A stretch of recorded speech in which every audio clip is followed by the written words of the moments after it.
You stand in the middle of a lush, humid forest. There are no dinosaurs. A sigh of relief. The world of mammals feels familiar, almost safe.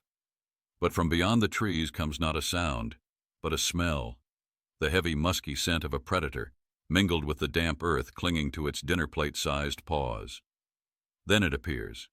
It's not a bear, nor a wolf. It's a hyaenodon, an efficient killing machine. It doesn't roar or threaten. Its gaze is cold, simply assessing its prey. All your knowledge of predator behavior instantly becomes worthless. The attack comes without warning, without hesitation. To it, you are not a threat, not a rival. You are merely meat. In that moment, the realization dawns: your rules don't apply here. In 5 minutes, you will understand why the jaws of this monster, equipped with self-sharpening shears, were more effective than those of any modern predator. This brings us to the first paradox. How could predators with brains smaller than a modern wolf's prove to be more ruthless and efficient killers? Why did their primitive anatomy triumph where today complex social hunting is required? But there's a second, even larger paradox. For what reason did 20-ton herbivorous giants, like the Indricotherium, pose a mortal threat? 20 tons. That's the weight of 4 of the largest African elephants, stacked one on top of the other. It would look down on a Tyrannosaurus. What made its indifference more dangerous than a predator's hunger? By the end of this film, you will have 6 keys to understanding this forgotten world. We won't just list monsters. We will crack the code of survival to prove why it wouldn't have worked. For you. You will understand that our status as king of nature is not a given, but a fragile anomaly. Exactly how their deadly weapons worked, we will begin to reveal in the next section. After the asteroid fall, it wasn't the smarter, but the more primitive machines that rose to the top. The Hyaenodon is the first contender for this role. Paleontological reconstructions depict a hybrid of a hyena and a bear, but larger and more muscular. Its appearance would inspire terror. Logic suggests it's simply a larger version of a modern predator. But the Hyaenodon's brain was disproportionately small, even less developed than a wolf's. This changes everything. Instead of complex tactics, its strategy boiled down to one thing: a devastating first bite. Evolution here didn't act as a creator of a food processor, but as a blacksmith who forged a butcher's axe. One tool for one task, but performing it perfectly. Its effectiveness lay not in tactics, but in the biomechanics of its jaws. But if the Hyaenodon was an axe, the ecosystem also spawned something else, a creature known as the entelodont, or hell pig. At first glance, it's an omnivorous tank with a massive head covered in bony growths. It was long considered merely a scavenger, dangerous, but not a top-tier hunter. The reality proved different. Entelodonts were the ecosystem's bullies. They didn't wait for a predator to finish its meal. They aggressively drove even hyaenodons away from their kills. Their fury was directed at all living things, including their own kind. On fossilized entelodont skulls, paleontologists find deep healed puncture marks around the eyes, traces of their rivals' tusks. This uncontrollability made them utterly unpredictable, and their jaws held the same secret as the hyaenodons. What do a hyaenodon's jaws and a pair of scissors have in common? The answer lies in their structure. A modern wolf has canines for holding and molars for crushing. Over time, these wear down. Hyaenodons had a different system: carnassial shears. The rear teeth of the upper and lower jaws were offset and blade-shaped. With each closing of the mouth, they rubbed against each other, constantly self-sharpening. This was not just a weapon, but an perpetually sharp cutting tool. Imagine 2 tectonic plates. Their constant friction doesn't dull them, but chips off microscopic particles, maintaining a sharp edge. The bite didn't tear. It cleanly sliced through skin, muscle, and tendons. Have you ever gotten a paper cut? Imagine that sensation, but on the scale of your entire body. If the jaws were so perfect for cutting meat, what about bones? Modern predators, like lions, often leave skeletons behind. Crushing bones requires enormous effort, but hyaenodon jaws were designed for this too. They cracked open bones to reach the marrow, a high-calorie energy bomb, 97% fat. For a hyaenodon, opening a femur was like opening a can for us. The Paleogene world was one of total utilization. No majestic skeletons. Only fragments remained of a victim, depriving smaller scavengers of food. The threat from quadrupedal predators was absolute. But in open spaces, a force against which they had no chance dominated, and it came from the world of dinosaurs. Imagine an ostrich that decided to become a velociraptor. This hybrid image seems like fiction, but it perfectly describes the next threat. Enter the Phorusrhacos, or terror birds. Reconstructions show creatures up to 10 feet tall, with an athlete's legs and a disproportionately large skull. Logic suggests they were simply large, flightless birds. But the numbers shatter this picture. Phorusrhacos reached speeds of up to 43 miles per hour, rivaling prehistoric horses. They were ideal pursuit predators. An Olympic sprinter would be overtaken in a matter of seconds. A Phorusrhacid could peer into a second-story window, its eye level with a basketball hoop. And most terrifying, their legs were built for the chase, but the kill was delivered with one precise head movement. How can one hunt without sharp teeth or deadly claws on its forelimbs? The mystery lies in their skull. It was enormous, up to 28 inches long, but biomechanical analysis shows that the jaw's clamping force was weak. This creates the illusion that their bite wasn't lethal. But they didn't bite. They struck. Powerful neck muscles allowed them to deliver sharp, chopping blows from top to bottom. The hooked tip of the beak worked like an axe blade, concentrating all energy into a single point. Their beak functioned not as a vise, but as a pickaxe. A single blow to the skull or spine would fracture bone. This was not a battle, but an execution. While mammals developed bite force, birds transformed their heads into cold weapons. But who won in a direct confrontation?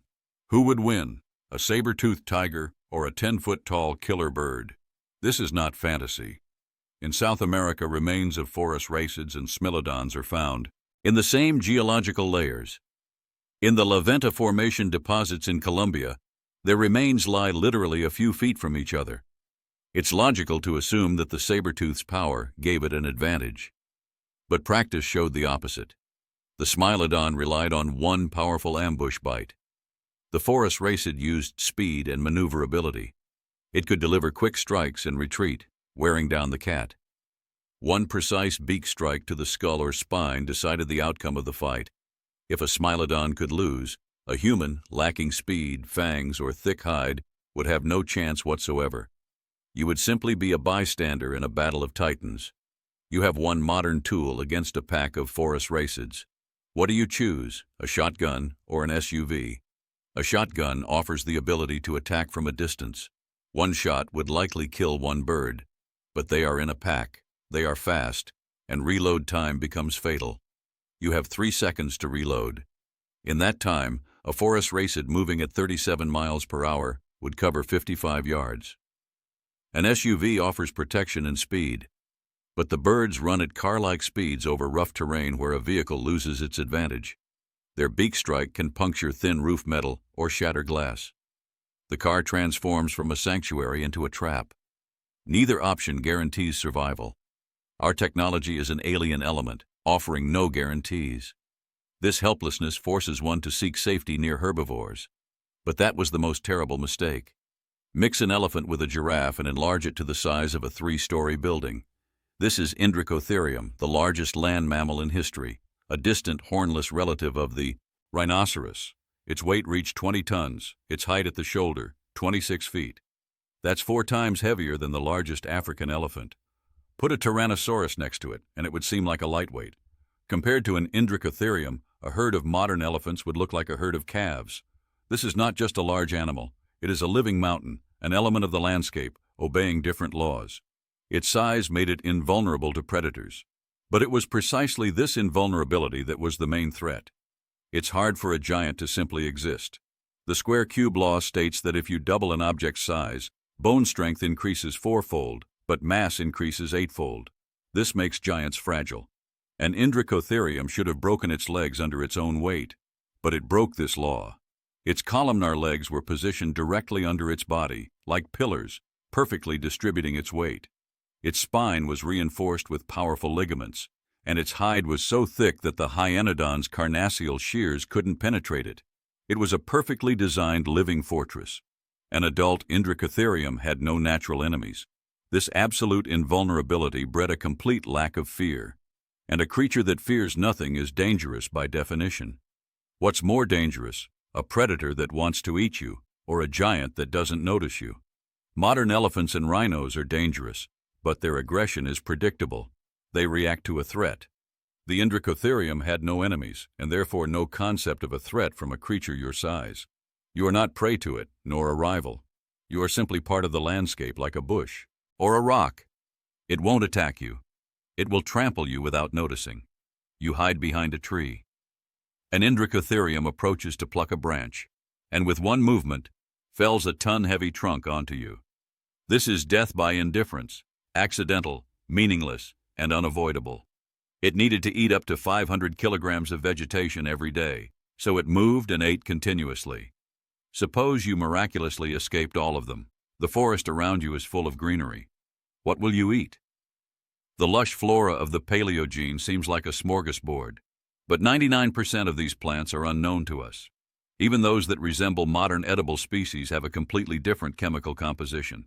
You have neither the knowledge nor the instincts to distinguish food from poison. This forest was not a dining hall, but a minefield. One mistake in choosing a berry would lead to an agonizing death. You would be killed by predators, crushed by giants. You would die of starvation or poisoning. But the real reason for your swift death was not this. It was invisible. It was in the very air you breathe. Why, in a world overflowing with greenery, would you be guaranteed to die of starvation? This paradox reveals your fundamental incompatibility with ancient flora. Reconstructions show ancestors of palms, legumes, and laurels. The forest seems almost familiar, creating a false confidence that one could find food by analogy with modern species. But this familiarity is a deception. Genetically, these plants were different. They contained unique alkaloids and toxins, developed for defense against ancient insects.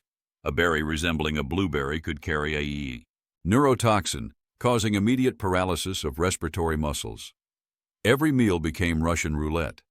In the Paleogene, there were thousands of such poisonous lookalikes. This was not a problem of choice, but the absence of a safe choice.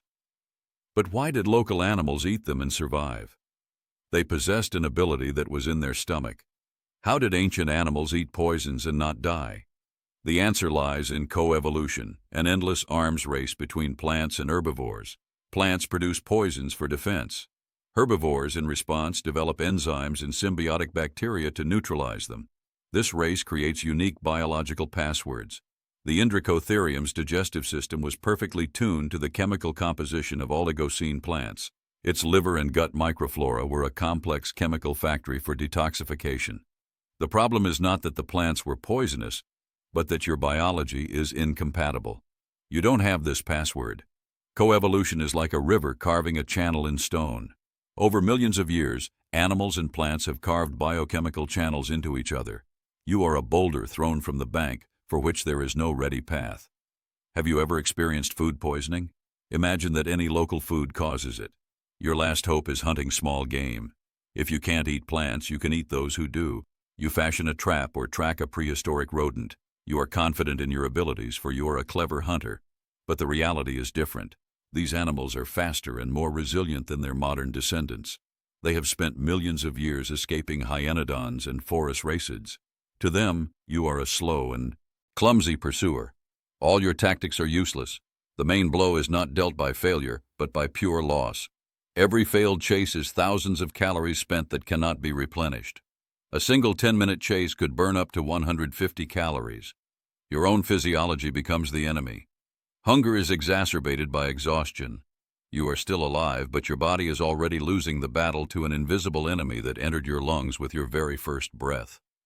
We have examined predators, giants, and poisonous plants. Does this seem like a complete list of threats?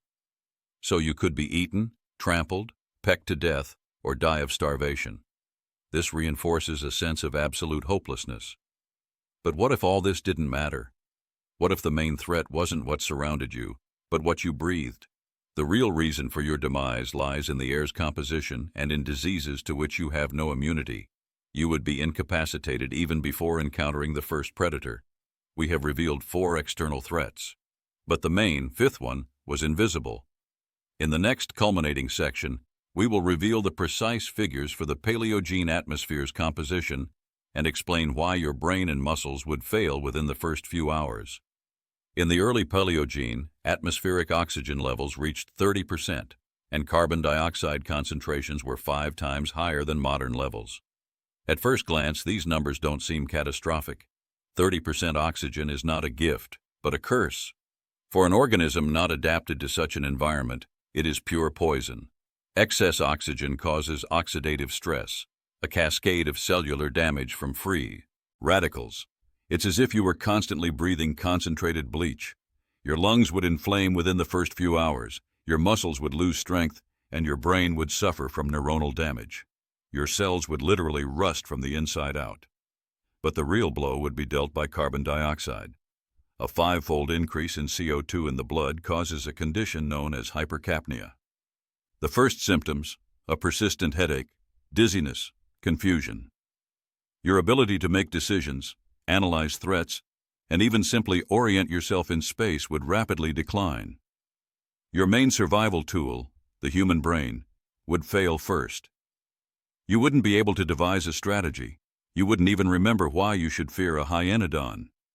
You would simply sit under a tree, disoriented and apathetic, awaiting the end. This was a perfect storm at the cellular level, oxygen destroying your body, and carbon dioxide shutting down your mind. You would become weaker and dumber with every breath. But even this slow decay would be a luxury. The ecosystem had prepared the 6th, final key to your failure: microscopic predators. 30 million years of isolated evolution created a world of bacteria and viruses to which you would have absolutely no immunity. Any scratch, any insect bite, any sip of unboiled water would become a death sentence. Your immune system, confronted with these pathogens, simply wouldn't know how to react. This would not be an illness, but a biological invasion. Your body would be an open and defenseless continent for them. Sepsis caused by an unknown bacterium would kill you in 2 days. So here it is, the final verdict. You wouldn't be killed by a predator. You wouldn't be trampled by a giant. You wouldn't die of starvation. You were doomed from the first breath. The air, the water, the soil, everything was against you. All your knowledge, skills, and technology proved useless because the planet itself rejected your biology. This leads us to the last, most important conclusion. Our current status as masters of the planet is not the result of our superiority. It is the result of a perfect coincidence of conditions, a fragile equilibrium that existed for only a brief moment in Earth's history. You didn't lose the struggle for survival. You simply weren't invited to this planet. Why would your very first deep breath in this world be fatal? Our physiology is perfectly tuned to an atmosphere with 21% oxygen and 400 parts per million of CO2. This is our operating system. But in the Oligocene, CO2 levels reached 1,500 parts per million, 3 times the modern norm. This is not just different air. It is an atmosphere that causes hypercapnia in humans, constant headaches, shortness of breath, and confusion. Any attempt to flee from a predator or chase prey would lead to instant oxygen deprivation and muscle failure. You would be paralyzed by the atmosphere itself. 1,500 parts per million is a concentration that NASA considers the maximum permissible on the ISS only in case of a life support system failure. But the air was only part of the invisible war. The next threat lurked in every scratch. How would a simple scratch from a branch turn into a death sentence? Our immune system is a library of data about enemies, accumulated over millennia. We are protected because our system recognizes them. But in the Paleogene, billions of strains of bacteria, viruses, and fungi existed that human immunity had never encountered. Your library would be empty. This would be like the clash of Native Americans with smallpox, but multiplied by 1,000 unknown diseases simultaneously. The slightest cut would lead to infection by an unknown bacterium. It would cause fulminant sepsis in a matter of hours. There are no antibiotics. Immunity is helpless. 3 steps to demise: a scratch from a branch, contact with soil, and systemic septic shock. Even if you miraculously avoided infection, the planet itself waged a war of attrition. What if past global warming was not a tropical paradise, but a climatic hell? The Paleogene was a greenhouse world. Average temperatures were 5 degrees Celsius higher, with a complete absence of ice caps at the poles. This was not a resort. It was a battlefield with the weather. Warm oceans provoked mega hurricanes, making modern ones seem like mere storms. Tropical downpours lasted for weeks. You would constantly be on the verge of heat stroke or hypothermia during prolonged storms. The environment itself would actively drain your energy 24 hours a day. Prolonged rains could bring up to 500 millimeters of precipitation in 2 days. That's half a year's worth for modern London, dumped in 48 hours. But all these threats did not exist in isolation. They intertwined into a single deadly mechanism. So what would kill you first? Giant predators, killer birds, suffocating air, deadly bacteria, or extreme climate? The main secret is that you wouldn't have to choose. They work together, creating a cascade of failure. Suffocation from CO2 would slow your reactions, making you easy prey for a Phorusrhacid. Hunger would weaken your immunity, opening the gates for any infection. Heat stroke would render you incapable of seeking shelter from a hurricane. All threats worked together, like streams of water breaking a dam. Suffocation from CO2 was the first crack. Hunger widened it, and infection became the final surge that brought down the entire structure. Survival was impossible not because you were weak. You were incompatible with the planet's operating system. You were a biological error that the ecosystem was designed to correct. This brings us to the final answer to the main question, why you never stood a chance. At the beginning, we asked 2 questions. Why were predators with brains smaller than a wolf's more effective? Because they didn't need complex tactics when they had an absolute weapon. The Hyaenodon's carnassial shears didn't require strategy. One bite was fatal. And why were 20-ton herbivorous giants a mortal threat? Because their danger came not from aggression, but from scale. An Indricotherium, weighing like 4 elephants stacked one on top of the other, saw you as neither enemy nor food. You were simply an obstruction that could be trampled without notice. This leads to the main conclusion.